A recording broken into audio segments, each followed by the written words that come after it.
Hello everyone, I hope आप सभी अच्छे होंगे। इस वीडियो में बात करेंगे MJPRU द्वारा कंडक्ट कराया जाने वाला LLB एंट्रेंस एग्ज़ाम 2025 की।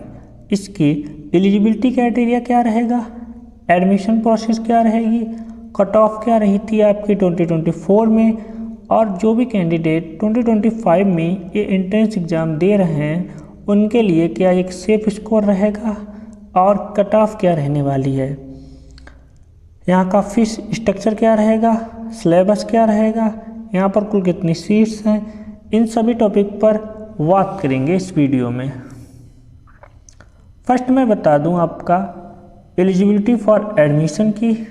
तो अगर आप ग्रेजुएशन के फाइनल ईयर के स्टूडेंट हैं तब आप इस फॉर्म को अप्लाई कर सकते हैं, मगर आपका जब ये काउंसलिंग के लिए बुलाते हैं तो आपके पास फाइनल ईयर की मार्कशीट होनी चाहिए, नहीं तो आपको यहाँ पर एडमिशन नहीं मिलेगा। ये आप अच्छे से याद रखना। अगर आपने ग्रेजुएशन कर रखा है तब आप जनरल कैटेगरी से बिलोंग कर रहे हैं तो आपके जो ग्रेजुएशन में जो मार्क्स हैं वो आपके 45% होने चाहिए। अगर आप OBC कैटेगरी से हैं तो आपके ग्रेजुएशन में जो मार्क्स हैं वो आपके 42% होने चाहिए। वहीं अगर आप SC और ST कैटेगरी से हैं तो आपके ग्रेजुएशन में जो मार्क्स हैं वो आपके कितने होने चाहिए, 40%। ये तो हो गई आपकी बात एलिजिबिलिटी फॉर एडमिशन की। नेक्स्ट है आपका रिजर्वेशन। तो जो आपका रिजर्वेशन यहाँ पर मिलेगा वो आपका यहाँ पर 2 टाइप को देखने को मिलेगा। फर्स्ट आपका वर्टिकल रिजर्वेशन, सेकंड आपका हॉरिजॉन्टल रिजर्वेशन। तो वर्टिकल रिजर्वेशन की बात करूं, अगर आप SC कैटेगरी से हैं तो आपको 21%, वहीं अगर आप ST कैटेगरी से हैं तो आपको 2%, अगर आप OBC कैटेगरी से हैं तो आपको 27%, अगर आप EWS कैटेगरी से हैं तो आपको 10% वर्टिकल रिजर्वेशन देखने को मिलेगा, जो भी आपकी यहाँ पर सीट्स होंगी उसमें। अगर आप बात करूँ हॉरिजॉन्टल रिजर्वेशन की तो ये आपका ईच कैटेगरी एज पर जो भी आपका गवर्नमेंट रूल होता है उसके अकॉर्डिंग आपको प्रोवाइड कराया जाता है। अगर आप हैंडीकैप हैं तो आपको 3%, अगर आप डिफेंस कोटे से हैं तो आपको 5%, अगर आप फ्रीडम फाइटर हैं तो आपको 2%, अगर आप वुमेन हैं तो आपको 20% हॉरिजॉन्टल रिजर्वेशन देखने को मिलेगा यहाँ पर।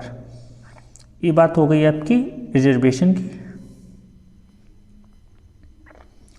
नेक्स्ट है आपका एप्लीकेशन प्रोसीजर एंड फीस की। तो ये मैं इसलिए बता रहा हूँ क्योंकि मैं वीडियो बनाऊँगा उसके बाद आप लोग कमेंट करोगे कि ये एग्ज़ाम कब कंडक्ट कराया जाएगा। तो आप ये देखिए जो 2024 था इसमें आपका ये एग्ज़ाम कंडक्ट कराया गया था आपका 7 जुलाई को। तो आप यही डेट मान के चलिए, आपका 5 to 10 जुलाई को आपका एग्ज़ाम ये हो जाएगा। बात करूँ आपका जो फॉर्म भरने की जो स्टार्टिंग डेट होती है वो आपकी 2024 में थी आपकी 18 मई, और जो लास्ट डेट थी वो आपकी 17 जून। ये आपकी फॉर्म भरने की स्टार्टिंग डेट और लास्ट डेट। तो आप ये मान के लीजिए आपका फॉर्म भरना ही भी इसी के 1-2 दिन आगे पीछे हो जाएंगे। तो आप ये डेट अच्छे से याद रखना। बात करूँ आप ये फॉर्म कौन सी वेबसाइट पर फिल कर सकते हैं, तो आपको जाना है www.mjp.ac.in यहाँ पर, या फिर आप admission.mjpriums.in यहाँ पर जाकर आप ये फॉर्म फिल कर सकते हो। एप्लीकेशन फ़ीस की बात करूं तो आपका ये फ़ीस रहने वाली है आपकी 950 रुपीज़ आपकी एडमिशन फ़ीस, ये एप्लीकेशन फ़ीस है। इसमें आपका बैंक ट्रांजैक्शन है वो आपका अलग से लिया जाएगा। नेक्स्ट है आपका एग्ज़ाम सेंटर। जो भी आपका ये एंट्रेंस एग्ज़ाम का सेंटर होता है वो आपका बरेली और मुरादाबाद, ये आपका 2 जगह आपको फिल करने को वहाँ पर मिलेगा। जो भी आपका निगर लगे आपको फिल कर लेना है यहाँ पर। नेक्स्ट है आपका सिलेबस फॉर एंट्रेंस एग्जामिनेशन। तो मैं बता दूं आपका जनरल हिंदी है, इससे आपके 20 MCQ पूछे जाएंगे। ऐसे ही आपका जनरल इंग्लिश से 20 MCQ क्वेश्चन पूछे जाएंगे। बात करूं आपका जनरल नॉलेज, करंट अफेयर और लीगल अवेयरनेस, यहाँ से आपके जो क्वेश्चन आएंगे वो आपके 60 क्वेश्चन यहाँ पर आएंगे। तो मैं आपका एक सेपरेट वीडियो बनाऊंगा जिसमें आपका जनरल हिंदी से कौन से टॉपिक से क्वेश्चन आएंगे, जनरल इंग्लिश से कौन से टॉपिक से क्वेश्चन आएंगे, इन सभी को मैं अलग से आपको बताने का प्रयास करूंगा, जिससे आपकी तैयारी और अच्छे से हो सकेगी। अभी मैं आपको बस यहाँ से क्या क्या सिलेबस पूछा जाएगा वो मैं डिस्कस कर रहा हूँ। नेक्स्ट है आपका entrance test paper exam procedure. तो मैं बता दूं आपका जो एग्ज़ाम मोड है वो आपका ऑफलाइन मोड पर यहाँ पर कंडक्ट कराया जाएगा। ये टोटल जो आपका मार्क्स का पेपर होगा वो आपका 400 मार्क्स का पेपर होगा। इसमें जो टोटल क्वेश्चन होंगे वो आपके 100 क्वेश्चन होंगे और आपको जो टाइम दिया जाएगा वो आपका दिया जाएगा 1 आवर 30 मिनट आपको यहाँ पर टाइम दिया जाएगा। निगेटिव मार्किंग की बात करूँ तो ये आपका बहुत इंपॉर्टेंट हो जाता है निगेटिव मार्किंग की, क्योंकि मैंने पिछली बार देखा था बहुत से लोग आपका एंट्रेंस पेपर दे आए थे, बाद में कमेंट कर रहे थे कि यहाँ पर निगेटिव मार्किंग कितनी थी। तो उनको यही नहीं पता, आप पेपर देने पहुँच गए, आपको निगेटिव मार्किंग नहीं पता और 1/4 की निगेटिव मार्किंग नहीं पता, तो आपका एंट्रेंस एग्ज़ाम कैसे क्रैक होगा। तो आपको यहाँ पर निगेटिव मार्किंग पता होनी चाहिए। यहाँ पर 1/4 की निगेटिव मार्किंग है। आप ऐसे समझिए, अगर आपने एक क्वेश्चन गलत किया तो आपका 1 नंबर है वो डिडक्ट कर लिया जाएगा। अगर आपने ऐसे भी आप जो समझ सकते, अगर आपने 4 क्वेश्चन गलत किए तब आपका 1 क्वेश्चन है वो गलत वहाँ से कट कर लिया जाएगा, क्योंकि 1 क्वेश्चन है वो आपका कितने नंबर का है, यहाँ पर 4 नंबर का, तभी तो आपका 400 हुआ। तो ये आपका हो गया entrance test paper exam procedure. Next मैं बात करूं, आप MJPRU का जो LLB एंट्रेंस एग्ज़ाम दोगे तो वो आप केवल 2 कॉलेज के लिए दोगे। एक आपका बरेली कॉलेज बरेली, दूसरा आपका KJK कॉलेज मुरादाबाद। इसी के लिए आपका एंट्रेंस एग्ज़ाम ये कंडक्ट कराया जाता है, क्योंकि यहाँ यही 2 कॉलेज हैं जहाँ पर आपका गवर्नमेंट सीट्स हैं और कहीं भी आपका गवर्नमेंट सीट नहीं है। तो जो फाइट होती है वो इन्हीं 2 कॉलेज के लिए होती है। बात करूँगा आपका बरेली कॉलेज बरेली की, तो यहाँ पर जो टोटल सीट्स हैं वो आपकी 320 सीट्स हैं और आपका KJK कॉलेज मुरादाबाद, यहाँ पर जो टोटल सीट्स हैं वो आपकी 300 है। और मैं बात करूँ यहाँ पर जो आपका फॉर्म हैं वो आपके फिल होते हैं लगभग आपके 3 से 4 के आपके यहाँ पर फॉर्म फिल होते हैं। तो ऐसे में आपको एक टफ कंपटीशन देखने को यहाँ पर मिलता है।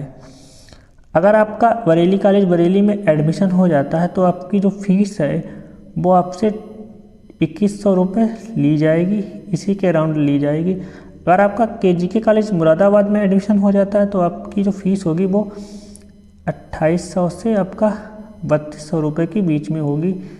ये आप मान के चलिए अगर आपका एडमिशन हो जाता है। नेक्स्ट मैं बात करूँगा आपका एक्स्ट्रा मार्क्स की।